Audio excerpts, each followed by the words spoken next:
Hello. Hello. হ্যাঁ কি দাদা। ছোট ভাই, পেকু নিয়ে খাল কাটলি হবে? লাল কালিসে হাঁটতে এখনই কেন মন চায়? লাল করা বাকি আছে না? তোমারে কি কইছিলাম প্যারিসে, আর তুমি কি করতেছো আসরের মাঠে দাঁড়াইয়া? হ্যাঁ দাদা, কি হয়েছে? আপনি যেমনি গাইড করতেছেন অমনি তো কাজ হইতেছে। তোর মিয়া, জয় বাংলা পড়া কি শেষ হইছে? যেই প্ল্যান দিছিলাম তার এক্সিকিউশন কই? রক্ত না নামাইলে কি 5ই আগস্ট হইতো? জি না দাদা, এখন কি করবো কোন আপনি?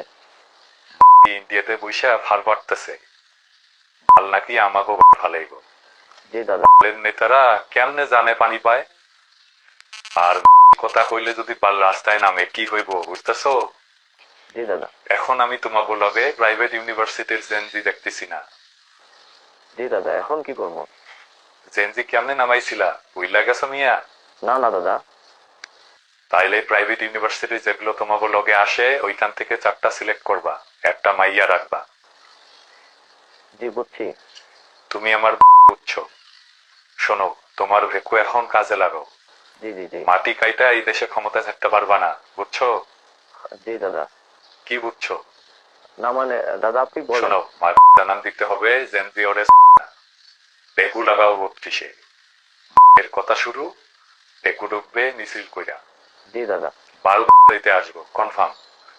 সেই সময় ওই যে একটা রেডি থাকবো 32-এ, একদম ফ্রন্টে রাখবা, ক্যামেরা 3 দিকে, বুঝছো? তারপর জয় বাংলা। জি দাদা। তারপর রাস্তা গরম। রাস্তায় আমি প্রাইভেট ইউনিভার্সিটির আবার দেখতে চাই। মাদ্রাসা আর এই বাচ্চার সামনে যেন না থাকে। কি বুঝছো? ঠিক আছে। ঠিক আছে বুঝছি।